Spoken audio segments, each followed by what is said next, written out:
एक डॉक्टर कितने पैसे कमा सकता है? यहाँ तक कि 1 लाख कमाने वाला डॉक्टर, उसको सपने दिखाए जाते हैं कि आप लग्जरियस लाइफ जी सकते हैं। कौन सपने दिखाता है? तो आपकी स्क्रीन पर कुछ तस्वीरें चल रही होंगी। एक तस्वीर है, ये एमबीबीएस पास डॉक्टर है। आने वाले वक्त में ये एक अमीर ज़्यादा कहें या कहें रईस ज़्यादा बन जाता है। इसके BMW कार आ जाती है, मर्सिडीज आ जाती है। 5 स्टार होटल के नीचे ये ब्रेकफास्ट भी नहीं करता, और कहें तो कहें लेट नाइट पब या जो पब भी है, जो पब की इसकी चॉइस भी है, बहुत ही आलीशान है। ये अपने क्लाइंट से यही मिलता है। इसकी एक असिस्टेंट भी है जो कम पढ़ी लिखी है, लेकिन कहते हैं कि जब वो MBBS करके जब उसने अपना क्लिनिक खोला तो वहाँ पर बतौर ये नर्स ज्वाइन किया इसने। लेकिन जैसे ये शख्स अमीर होता है, या कहें जो ये डॉक्टर अमीर होता है, तो इसकी असिस्टेंट के तौर पर ये जानी जाती है। या तो कहें मान लीजिए किसी से पैसे लेने की बात हो, ऑफिस वाला काम हो, ये सारा काम यही मैडम करती हैं। तस्वीरें बता रही हैं कि इनके पास अच्छी अच्छी गाड़ियां हैं, लग्जरियस लाइफ जीते होंगे, और दिखने में जिनका जो पहनावा है ये किसी अमीरजादों से कम नहीं लगता। अब ये चकाचौंध वाली जो जिंदगी है, इसके पीछे काली सच्चाई है। सच्चाई ये है कि ये ठग हैं, बहुत बड़े ठग हैं। बंटी बबली जैसे ठगी किया करते हैं। ये एक साथ शहर पर जितने भी डॉक्टर हैं, इनके शिकार में एक ही जो पेशा है वो है डॉक्टरी का। ये डॉक्टर को ठगते हैं। अब किसी आम शख्स को ठगना या आम जनों को ठगना थोड़ी जायज़ भी लगती है, लेकिन डॉक्टर तो खुद पढ़े लिखे होते हैं। उनसे कैसे ठगी करके ये करोड़पति बन गए, करोड़पति क्या है, अरबपति बन गए, क्योंकि उस पैसों से माला माल हो गए, और कोई भी इनके खिलाफ शिकायत दर्ज नहीं करवाता था। क्या था उनका पूरा गेम प्लान, आज सब आपको बताएंगे। लेकिन उससे पहले अब मैं आपको बताऊं कि ये जो पैसों का माया जाल है, ये पैसों का माया जाल ये लोग बनाते कैसे थे। इनके पीछे सिर्फ एक ही मकसद होता था कि देखिए, हमें आप अपना फ़ोन नंबर दे दीजिए, अपना आधार कार्ड दे दीजिए और अपनी डॉक्टर की डिग्री दे दीजिए। उसके बाद देखिए हम आपको माला माल और लग्जरियस लाइफ जीने का तरीका अच्छे से बता देंगे। अब डॉक्टर हैं तो उनको लगता है कि भाई 1 लाख रुपए में मैं इतनी आलीशान ज़िंदगी जी सकता हूँ, मेरे पास मर्सिडीज आ जाएगी, मेरे पास BMW आ जाएगा। वादा ये है कि हम अपनी कंपनी में आपको बिजनेस पार्टनर बनाएंगे। क्यों बनाएंगे, कैसे बनाएंगे और आपको क्या क्या करना है, ये ठग कुछ चीज़ें बताता है जो हम आपको वीडियो के आखिरी तक समझा भी देंगे। और जो भी दर्शक हमें देख रहे हैं वो जान लें, समझ लें, अगर आपके साथ भी कुछ ऐसा ही होता है तो आपको क्या करना है। देखिए, पैसा कमाना इतना आसान नहीं है। जीवन में कोई एक ढेला भी फ्री में नहीं देता है। तो इतने करोड़ रुपए कैसे कोई दे देगा आपको, वो भी ये कहते हुए कि हम आपको अपनी कंपनी में बिजनेस पार्टनर बनाएंगे। आपको कुछ करना नहीं है, महज कुछ चंद रुपए आपको देने हैं और आपको महीने महीने के हम प्रॉफिट शेयर करके बताएंगे। प्रॉफिट शेयर ये नहीं कि आप हमें पैसे लगाइए, हम आपका पैसा दुगना कर देंगे, तिगुना कर देंगे। ये वो नहीं कहते थे। वो ये कहते थे कि भैया देखिए, हम बहुत जेन्युइन लोग हैं, हमारी कंपनी है, कंपनी जितना आप पैसा लगाएंगे उतना प्रॉफिट शेयर आपको मिलेगा। उसके अलावा आप कुछ करना नहीं है, हम बैंकों से लोन लेंगे। लोन लेने का काम भी है, आपका झंझट नहीं है। आप बेफिक्र होकर अपने घर पे बैठिए, हमें फ़ोन नंबर, अपना आधार कार्ड, अपनी डॉक्टर की डिग्री दीजिए। तो आज ये जो कपल है, जिसमें ये खुद डॉक्टर है, उसकी जो असिस्टेंट नर्स है, जो आने वाले वक्त में उसकी हर बात माना करती थी, इनका पूरा मायाजाल आपको बताएंगे कि ये क्या क्या कैसे कैसे काम किया करते हैं। तो सबसे पहले बात करते हैं जो डॉक्टर हैं, इनकी लाइफस्टाइल की ज़िंदगी के बारे में जानने से पहले जान लेते हैं इनका नाम क्या है और ये इनकी ज़िंदगी कैसी है। जो ये डॉक्टर हैं, इनका पूरा नाम है डॉक्टर राम लखन डिसानिया, और इनके साथ जो कहें कि इनकी स्टूडेंट एक तरीके से जब इन्होंने ज्वाइन किया था, तो जो लड़की है वो एक स्टूडेंट थी, नर्सिंग स्टूडेंट थी। उसका नाम है नेहा या उर्फ रानी जैन। तो दरअसल जो डॉक्टर राम लखन है, ये किशनगढ़ के रहने वाले हैं। इन्होंने MBBS की डिग्री हासिल की, उसके बाद ये डॉक्टर बने। लेकिन डॉक्टर बनने के बाद जब इन्होंने अपना क्लिनिक खोला तो आमदनी कुछ ठीक ठाक नहीं थी। कहने को तो ये MBBS थे, लेकिन जो इनके मन में था वो ये था कि एक अच्छी लाइफ जिए, लग्जरी से भरी लाइफ जिए। इनके पास बड़ी बड़ी गाड़ी हो, बढ़िया घर हो, महल जैसा। जो इनकी ज़िंदगी है वो पूरे ऐशो आराम से कटे। डॉक्टर ज़रूर थे, MBBS थे, लेकिन जो इनके मन में एक जो अंदर से पैदा हो गया था वो बस ये था कि इन्हें पैसे चाहिए, किसी भी कीमत पर इन्हें पैसे कमाने थे। अब इनकी क्लिनिक चल रही थी, उसी दौरान एक लड़की इन्हें ज्वाइन करती है जिसका नाम होता है नेहा। वो एक नर्सिंग स्टूडेंट थी, वहाँ पर नर्सिंग स्टाफ के तौर पर काम करने लगी। फिर धीरे धीरे वो प्रमोट हो गई। अब यहाँ तक तो सब ठीक था, लेकिन उसके बाद जो ये डॉक्टर हैं पैसा कमाने के लिए शेयर मार्केट में पैसा लगा देते हैं। कुछ दिनों तक सब ठीक भी चलता है। उसके बाद डॉक्टर राम लखन का पूरा पैसा शेयर मार्केट में डूब जाता है। जैसे ही इनका पैसा डूबता है, ये पूरी तरीके से परेशान हो जाते हैं, घबराने लगते हैं। इन्हें लगता है अब आगे मैं क्या करूँगा, किस तरीके से जिस ज़िंदगी की मैं आस रख रहा हूँ कि मैं आने वाले वक्त में ऐसी लाइफ जीऊँगा, बड़े बड़े स्टार्स जैसी लाइफ जीऊँगा, मेरे पास भी बड़ा घर होगा, गाड़ी होगी, BMW होगी। ये सब सोचकर इनके मन में परेशानी आ गई, जिसके लिए ये अपने एक दोस्त से मिले। इन्होंने सारी बात बताई कि यार ऐसी चीज़ें हो गई हैं, शेयर मार्केट में पैसा लगाया था, सारा पैसा डूब गया, अब आगे क्या करें। तो इतना सब कुछ होने के बाद ये कंपनी खोलते हैं जिसका नाम रखते हैं vision enterprises. Vision enterprises company खोलने के बाद जो नेहा है उसे उसमें पार्टनर बनाते हैं। उसे भी कहते हैं कि आगे हम एक काम करने वाले हैं, एक प्लानिंग चल रही है जिसको लेकर हम काम करेंगे, तो इस कंपनी का नाम है, तुम इसकी पार्टनर हो। यहाँ तक तो ठीक था। उसके बाद ये अपना प्लान बनाते हैं। प्लान कैसा? डॉक्टर्स को ठगने का, क्योंकि अब जल्दी पैसे कमाने थे। तो इस डॉक्टर को लगा कि सबसे आसान होगा डॉक्टर्स को ही ठगना, क्योंकि मैं भी एक डॉक्टर हूँ। मेरे जितने भी लिंक हैं, सोशल मीडिया ले लीजिए, फेसबुक ले लीजिए, किसी पर भी आप ले लीजिए, या जो उनके जनरल कॉन्टैक्ट्स हैं उसमें भी डॉक्टर्स ही हैं। तो हर जगह इनके जो लिंक्स थे वो डॉक्टर से जुड़े हुए थे। जो लड़की थी नेहा, वो भी एक तरीके से उसने नर्सिंग स्टाफ के तौर पर ज्वाइन किया, तो उसके भी लिंक्स वैसे ही थे। एक तरीके से जो इनका ग्रुप था वो डॉक्टर्स का ही था। तो राम लखन ने पूरा प्लान बनाया। उसने सोचा कि अब हम ऐसा करेंगे कि हम डॉक्टर्स को ही अपना मोहरा बनाएंगे, उन्हीं को ठगेंगे। उनके पास पैसे भी होते हैं, कुछ एक डॉक्टर्स जो होते हैं जो अच्छी कमाई करते हैं। तो इस तरीके से उन्होंने पूरा प्लान तैयार किया। इसके बाद नेहा लड़की थी। डॉक्टर ने ये भी भांप लिया कि अगर मैं उसे अपनी असिस्टेंट के तौर पर एक अच्छी गाड़ी में अच्छी जगह पर भेजूंगा तो कहीं ना कहीं कुछ डॉक्टर इम्प्रेस होंगे। वो सोचेंगे कि हाँ, लड़की है, सही बोल रही है, बातें जो भी हो रही हैं, वो जितनी भी बातें कहेंगी, कुछ बातों में वजन आएगा। तो ये सारी बात करके जो डॉक्टर राम लखन है उन्होंने पूरा अपना प्लान तैयार कर लिया। अब इसके बाद इन्होंने लिस्ट बनाई बड़े बड़े डॉक्टर्स की, जिनके पास अच्छे पैसे हैं, उनकी सैलरी भी ठीक ठाक है, ज़्यादा नहीं पर हाँ अच्छी सैलरी है, ठीक ठाक लाइफ जी रहे हैं। उनके पास इन्होंने एक एक करके अपना टारगेट चुनना शुरू किया। फिर जो डॉक्टर राम लखन है वो बड़े बड़े होटल, रेस्टोरेंट्स और ऐसी बहुत सारे पार्क हैं, वहाँ पर जाके उन लोगों से मिले, उन डॉक्टर्स को मिले और नेहा को बतौर असिस्टेंट वहाँ पर पेश किया।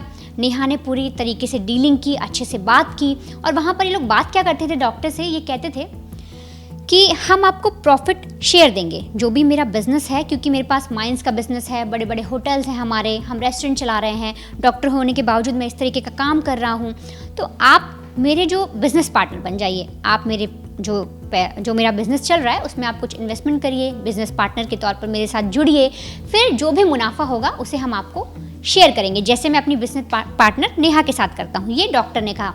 नेहा ने भी इस पूरी बात में एग्री किया कि हाँ, मैं भी बिजनेस पार्टनर हूँ, इस तरीके से हम पूरी डील करते हैं। आप हमारे साथ अगर पैसा लगाएंगे हमारे कंपनी में और जो भी हम काम कर रहे हैं उसके साथ आपको हर लाख पर, जैसे आपने 1 लाख रुपए लगाए तो आपको 8 से या 7 से 8 हज़ार रुपये का मुनाफा ज़रूर होगा। तो सोचिए आप जितने पैसे लगाते हैं उससे आपको कितना प्रॉफिट होगा, और पूरे साल का अगर आप पूरा आकलन करेंगे तो आपको कितना लाखों का प्रॉफिट होगा। ये जिस तरीके से नेहा ने सारी बातें कही।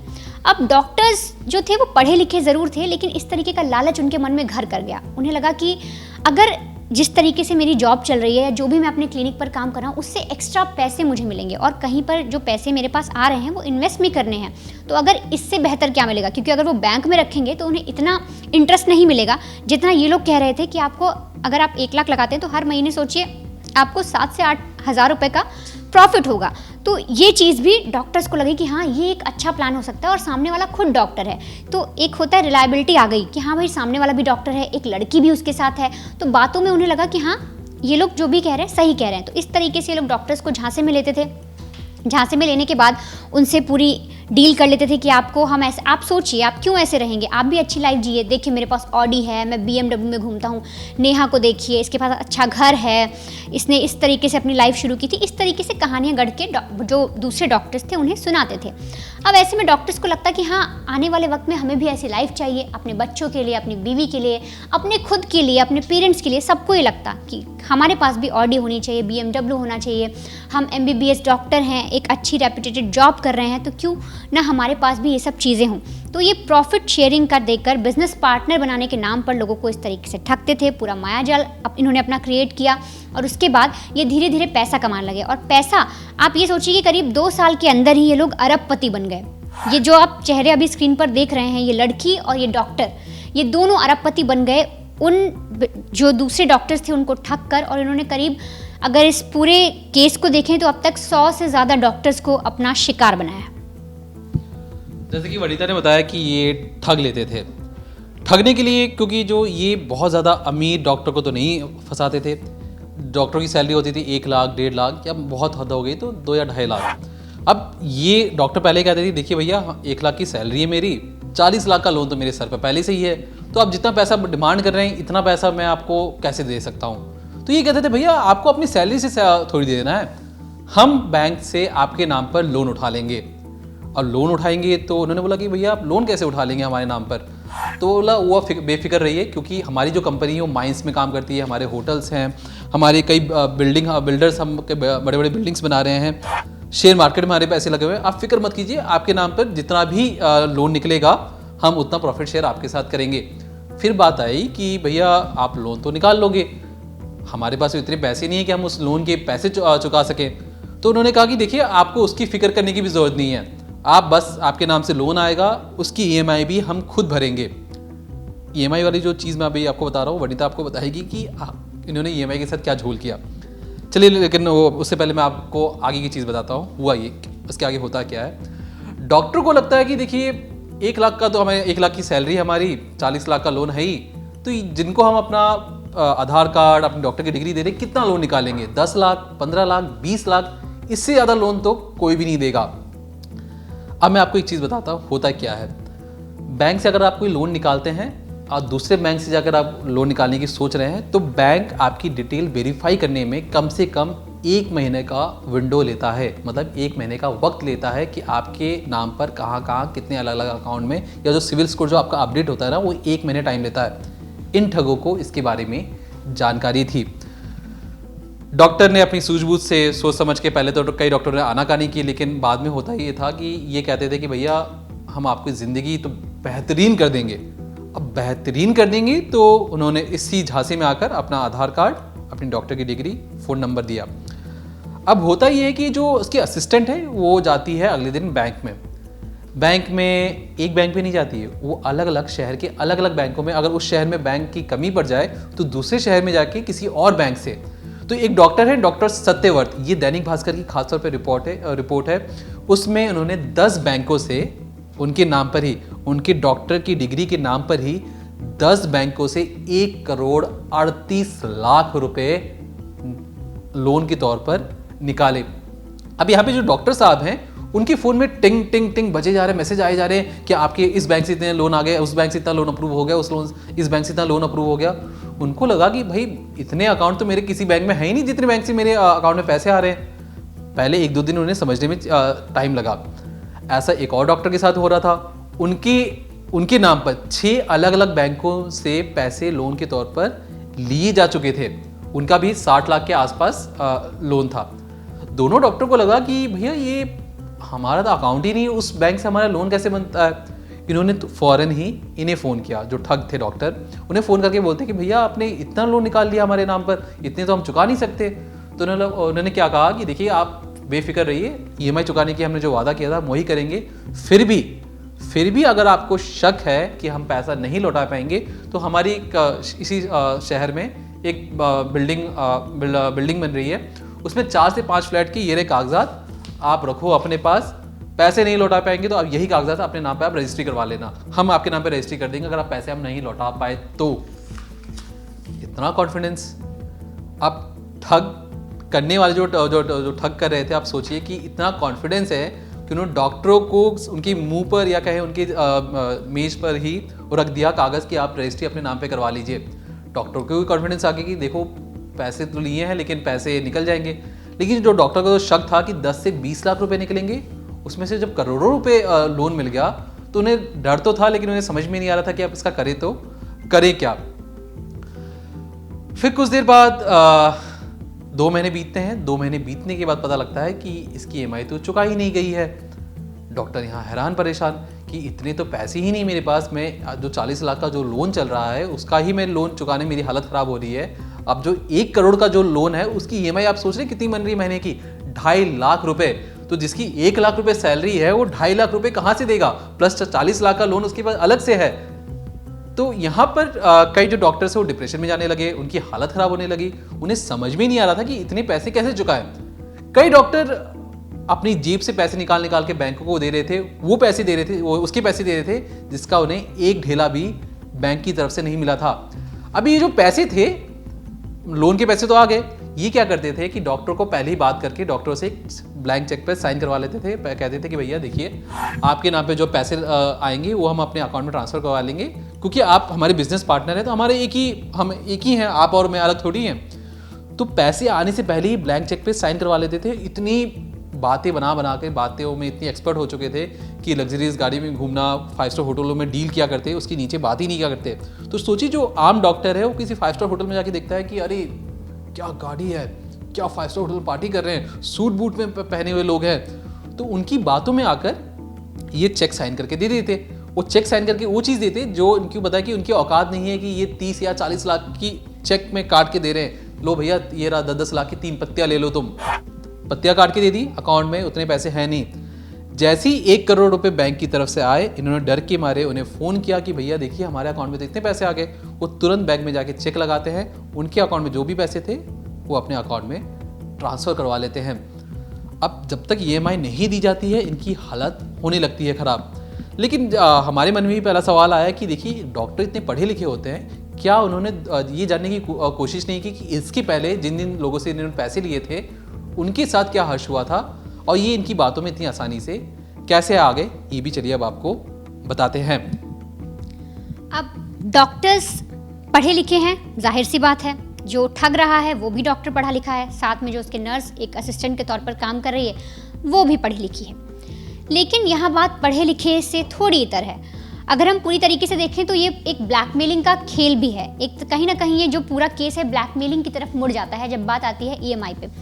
दरअसल जब इन डॉक्टर्स को ठगा गया, जैसे सत्यव्रत का जो नाम सामने आया कि उनके साथ इस तरीके से ठगी की गई, अगर मैं आपको बताऊं तो कम से कम उनके साथ 1 करोड़ से ज़्यादा की ठगी की गई। तो जब वो इस ठगी का शिकार हुए तो परेशान हो गए, और उनके जैसे कई ऐसे और भी डॉक्टर्स हैं जो मेंटली परेशान हो गए, ट्रॉमा में हो गए, उन्हें नींद नहीं आती थी, खाना नहीं खा पाते थे, उनकी फैमिली परेशान रहने लगी। तो जब ये सारी चीज़ें हुई तो जो सत्यव्रत हैं वो आगे आए, उन्होंने सोचा कि अब कोई ना कोई कदम तो उठाना पड़ेगा, क्योंकि जिस तरीके से ये डॉक्टर हमें ठग रहा है और जिस तरीके से इसने मुझे चूना लगाया है, उन्हें लगा हो सकता है आगे और भी हों। तब जब उन्होंने जांच पड़ताल की तो उन्हें एक डॉक्टर और मिले जिनके साथ ये सारी चीज़ें हुई। अब जब उन्होंने फिर से डॉक्टर राम लखन से बात की कि तुम लोगों ने हमारे पैसे लिए, हमारा फ्रॉड लोन एक तरीके से पास करवा दिया, प्लस वो सारे पैसे तुमने ले लिए, फिर तुम EMI भी नहीं चुका रहे हो, तुमने कहा था कि तुम EMI चुकाओगे, तुमने मुझे रजिस्ट्री भी दिखाई थी कि ऐसा ऐसा होगा, तुम ये फ्लैट मतलब जो भी तुम्हारा घर बन रहा है, जहाँ भी कंस्ट्रक्शन का काम चल रहा है वो हमारे नाम कर दोगे, पर तुम लोग अब ऐसा कुछ भी नहीं कर रहे हो। तो उसके बाद जो डॉक्टर राम लखन है वो साफ तौर पर कहते हैं कि जो हमने किया वो किया, अब अगर तुम मुझे दूसरे डॉक्टर्स तक पहुंचा सकते हो या मेरी मीटिंग करा सकते हो कुछ और डॉक्टर से जिन्हें इस तरीके से मैं फंसा सकूं, तो मैं उनसे पैसा जो लूँगा उसमें तुम्हारे पैसे मैं चुका सकता हूँ, वरना कोई उपाय नहीं है। तो एक तरीके से पूरी धमकी मिल जाती है कि हाँ, अगर तुम मेरी अब डील करवाओ, मतलब वो जो डॉक्टर राम लखन है जो ठग है वो अब दूसरे डॉक्टर्स को यूज़ करता है इसलिए कि तुम मुझे और डॉक्टर से कनेक्ट करवाओ, मेरे साथ एक तरीके से ग्रुप में मिल जाओ या मेरे डीलर बन जाओ। इस तरीके से वो उन्हें धमकी देता है, और ये सामने वाले डॉक्टर्स नहीं कर पाते, उनके खुद के पैसे चले गए हैं, वो दिवालिया हो गए हैं, उनके पास कुछ नहीं बचा, जो उन्होंने इतनी मेहनत से कमाया वो कुछ नहीं बचा। तो जब ये सारी चीज़ें सामने आती हैं तो अब डॉक्टर को लगता है, जो डॉक्टर सत्यव्रत हैं उन्हें लगता है कि अब पानी सर से ऊपर चला गया है, अब कुछ भी करके पुलिस को इस बारे में बताना होगा। तो इसी सिलसिले में साल 2019 में वो शिकायत करते हैं, SOG से कॉन्टैक्ट में आते हैं, बातचीत होती है तो पूरा केस समझाया जाता है। SOG भी समझती है कि इस तरीके से कम 100 से ज़्यादा डॉक्टर्स इसके शिकार बन गए। जब और पूरा केस खुलता है तो सारी एक एक चीज़ और सामने आती है। तो ये सब चीज़ होने के बाद 2019 में इन्हें अरेस्ट किया जाता है, थोड़ा सा इन पर पेशी वेशी होती है तो, लेकिन इन्हें बेल मिल जाती है। अब बेल पर आने के बाद ये जो दोनों हैं ये फरार हो जाते हैं। अब ये और मुसीबत बन जाती है SOG के लिए कि जिन्हें बेल मिली वो फरार कैसे हो गए। फिर इन्हें ढूंढा जाता है 10 दिन तक। अभी हाल ही में 10 दिन तक जो SOG है उसने ऑपरेशन चलाया, जिसके तहत ये दोनों जो बंटी बबली हैं जिन्होंने 100 से ज़्यादा डॉक्टर्स को ठगा, इतना चूना लगाया लोगों को, उनकी गाड़ी कमाई खाई, उन्हें जो SOG है वो अरेस्ट करती है। अरेस्ट करने के बाद अब इन पर कार्रवाई की जा रही है। इसके साथ ही अभी तक जो ये पूरा मामला है, और अगर हम रिपोर्ट्स की माने तो अब तक 36 डॉक्टर ऐसे हैं जो इस पूरे केस में सामने आ चुके हैं, इनके खिलाफ गवाही देने के लिए भी रेडी हैं। उन्होंने अपनी आप बीती बताई है किस तरीके से जो ये 2 लोग थे इन्होंने उन्हें अपना शिकार बनाया, उनके पैसे किस तरीके से वो अकाउंट से खाली करवा गए, उन पर एक तरीके से लोन का बर्डन डाल दिया और कहीं ना कहीं उनकी पूरी जो ज़िंदगी है वो ख़राब कर दी। तो अभी तक 36 डॉक्टर सामने आ चुके हैं और फिलहाल ये लोग गिरफ्तार हो चुके हैं, इनके खिलाफ कार्रवाई भी की जाएगी। और अब जिस तरीके से एक ब्लैकमेलिंग का एंगल सामने आया कि इन्होंने उन लोगों को ब्लैकमेल किया कि हाँ आप मुझे दूसरे लोगों से कॉन्टैक्ट कराओ तब मैं आपके पैसे दूंगा या तभी मैं आपके पैसे चुका पाऊंगा, मेरे पास पैसे नहीं है, तो इस तरीके से भी जो पुलिस है वो इस पूरे एंगल को अब देखेगी। देखिए, जिस तरीके से वनिता ने बताया कि 100 डॉक्टर इनकी झांसी में आ चुके थे, ये तो ऑफिशियल आंकड़ा है। हुआ ये था कि मैं आपको पहले बताना भूल गया, ये जो डॉक्टर थे, ये जो ठग वाले जो डॉक्टर थे, ये क्या करते थे, दूसरे डॉक्टर के पास जाते थे, बोलते थे भैया देखिए लोन तो हम आपके नाम पे ले रहे हैं लेकिन आपको EMI चुकाने की ज़रूरत नहीं पड़ेगी। ये मैंने आपको पहले ही बताया था। अब जो डॉक्टर क्योंकि पढ़े लिखे थे वो जानना चाहते थे कि ऐसा पहले कब और कैसे हुआ है, तो इन्होंने ये इतने चालाक थे ठग, ये क्या करते थे, मान लीजिए जिस डॉक्टर के पास गए उसकी 2 या 3 घड़ी छोड़कर एक और डॉक्टर को फंसाते थे, उनकी EMI चुका देते थे। अब बाकायदा इसकी EMI रिकॉर्ड और जो ट्रांजैक्शन था ये अपने पासबुक ला के दिखाते, देखिए भैया ये रहा कागज़, ये रहा कागज़, ये देखिए इन्होंने इनके पैसे हमने चुकाए हैं, इनके पास गाड़ी देख रहे हैं आप, ये हमारी दी हुई गाड़ी है। अब ऐसा कर करके इन्होंने ये दिखा के देखिए आपको पता है वो शर्मा जी, वो गुप्ता जी जो डॉक्टर थे, उनके पास फलाना फलाना हम पार्टी में मिले थे, उनकी गाड़ी देखी आपने, उनकी EMI भी हम ही चुका रहे हैं। वो तो गाड़ी में घूम रहे हैं, गाड़ी में जो तेल फूक रहे हैं, लेकिन वो गाड़ी हमने दिलवाई है, उनकी EMI हम चुका रहे हैं। उनसे हमने इतने करोड़ रुपए का लोन ले रखा था, देखिए सब चुकता कर दिया हमने। ऐसी ऐसी मीठी मीठी बातें कर ये जो ठग थे ये सारे डॉक्टर को झांसे में ले लेते थे। 100 डॉक्टर तो ऐसे हैं जिनकी दिवालिया हो चुके हैं, मतलब बैंकों के नाम, बैंक इन्हें लोन दे चुके हैं और ये पैसे देने की हालत में नहीं हैं। ऐसे कई और डॉक्टर भी हो सकते हैं जो ये क्या करते हैं कि देखिए मान लीजिए 1 करोड़ का लोन लिया, दिखाने भर के लिए क्या करते थे कि मान लीजिए 4 से 5 महीने का इन्होंने लोन का जो EMI था वो दे दिया।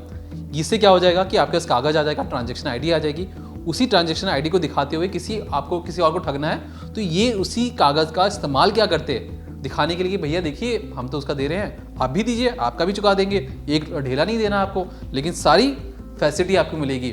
जिस तरीके से वनिता ने आपको शुरुआत में बताया था कि 1 लाख रुपए आजकल FD का जो इंटरेस्ट चल रहा है 8% चल रहा है, ये महीने के 1 लाख रुपए देने पर कह रहे हैं कि भैया हम आपको 7 से 10 हज़ार रुपये दे देंगे। भाई साहब इतना ज़्यादा, मतलब आप सोच रहे 1,20,000 रुपये तो प्रॉफिट देने को तैयार हैं, 120% प्रॉफिट दे रहे हैं। ये कैसे कोई मान जाता है, कैसे कोई समझ लेता है? या डॉक्टर आप पढ़े लिखे हैं, आप इनकी बातों में आ जाते हैं। देखिए पैसा ऐसा चीज़ है जो किसी को भी लालच में ले लेता है। अब जो इनका तरीका था, क्योंकि ये समझते कि डॉक्टर बहुत अपर क्लास है, इसलिए इनको पार्टीज में लेके जाते थे, बड़े बड़े 5 स्टार होटल में लेके जाते थे। कहते हैं कि अगर आप सूरज तक की पहुंचने की चाह रखते हैं तब जाकर आप चांद तक पहुंचेंगे। तो इनको इतना ज़्यादा हाईफाई दिखा दिया जाता था कि भाई देखो सपने दिखाना बहुत ज़्यादा ज़रूरी था। इन ठगों का मानना था सपने दिखाओ और सपने बेचो, सपनों की सच करने की जिम्मेदारी इनकी नहीं थी। यही चीज़ इसी धर्रे पे चले और इन्होंने एक साथ इतने डॉक्टरों के साथ धोखाधड़ी की। मैं कुछ नाम ले लेता हूँ, तो दैनिक भास्कर की जो रिपोर्ट है उसमें उन्होंने बाकायदा डॉक्टरों का नाम लेकर बाकायदा जो रकम है वो भी बताई है। कई नाम है, मैं आपको कुछ बड़े नाम बता रहा हूँ जिनकी ऊपर जो ठगी है वो 1.5 करोड़ से ऊपर है। 4 डॉक्टर के नाम बता देता हूँ। डॉक्टर सत्यवर्त है 1 करोड़ 67 लाख रुपए। डॉक्टर कपिल है 1 करोड़ 63 लाख रुपए। डॉक्टर योगेंद्र हैं 1 करोड़, इनके साथ भी 63 लाख रुपए की धोखाधड़ी हुई है। डॉक्टर रोहित हैं 1 करोड़ 60 लाख रुपए। डॉक्टर GD हैं 1 करोड़ 55 लाख रुपए। मैं ये जो आपको चीज़ें नंबर बता रहा, आपको लग रहा है मैं नीलामी कर रहा हूँ, नीलामी नहीं कर रहा। ये डॉक्टरों के साथ इन ठगों ने ठगी की है, वो भी एक बैंक से नहीं, एक डॉक्टर के नाम पर, एक डॉक्टर की डिग्री पर ये 10-15 बैंकों से लोन ले लेते थे।